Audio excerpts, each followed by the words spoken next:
தமிழக சட்டமன்ற தேர்தல் 2026ஐ முன்னிட்டு ஒசூரில் 3 மாநில காவல்துறை உயரதிகாரிகள் ஆலோசனை.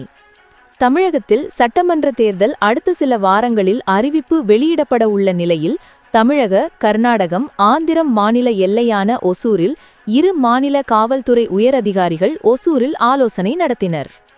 ஒசூரில் காவல்துறை சார்பில் மாநில எல்லை ஒருங்கிணைப்பு ஆலோசனை கூட்டம் சேலம் சரக டிஐஜி சந்தோஷ் ஹடி மணி தலைமையில் தமிழ்நாடு, ஆந்திரா மற்றும் கர்நாடக மாநில போலீஸ் உயரதிகாரிகள் பங்கேற்று ஆலோசனை நடத்தினர்.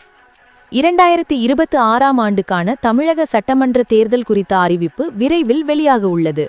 ஏற்கனவே தேர்தலுக்கு தயாராகும் பணிகளில் தமிழக அரசு ஈடுபட்டு வருகிறது. குறிப்பாக தேர்தல் அறிவிக்கப்படுமுடன் நடத்தை விதிகள் அமல்படுத்தப்படும் என்பதால் காவல்துறை சார்பில் பல்வேறு ஆலோசனை கூட்டங்கள் நடத்தப்பட்டு வருகிறது. இந்த நிலையில் தமிழ்நாடு, ஆந்திரா, கர்நாடகா மாநில எல்லைகள் கூடுமிதமான கிருஷ்ணகிரி மாவட்டம் ஒசூரில் சேலம் சரக டிஐஜி சந்தோஷ் ஹடி மணி தலைமையில் மாநில எல்லைகள் ஒருங்கிணைப்பு கூட்டம் நடைபெற்றது.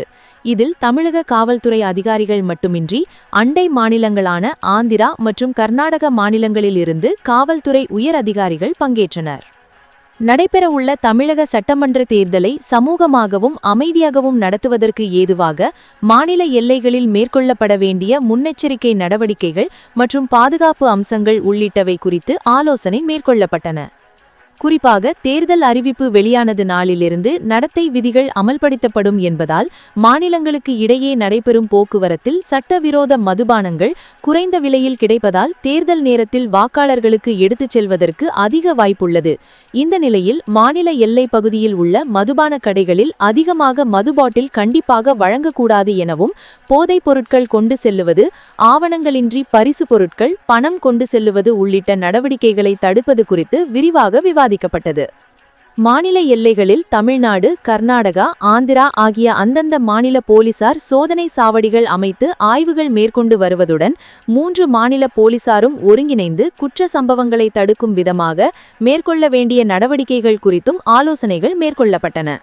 இந்த ஆலோசனை கூட்டத்தில் Krishnagiri SP Thangadurai, Hosur ASP Akshay Anil Wakare, Krishnagiri DSP Ramachandran, Anandaraj, DSP Thenkanikottai, SIPCOT காவல் ஆய்வாளர் சையத் முபாரக், மத்திகிரி காவல் ஆய்வாளர் முத்தமிழ்ச்செல்வன், மாநில எல்லையான Bengaluru rural SP M V. Chandrakanth, SP Srinivasagowda, துணை superintendent of police B S. Mohankumar, Anekal, Attibele காவல் நிலைய ஆய்வாளர் Raghavendra Gowda, Anekal inspector Thippeswamy, superintendent of police மோகன், Shivanshu Rajput, SP IPS KGF, Syed Ajmat Afrin, DC Kolar, Kannika Shival, Kolar SP IPS, Andhra Srinivasa Gowda Ramnagar, Kuppam DSP Parthasarangi, Chittoor DSP Krishna Kishore, மாநில காவல்துறை அதிகாரிகள் கலந்து கொண்டனர்.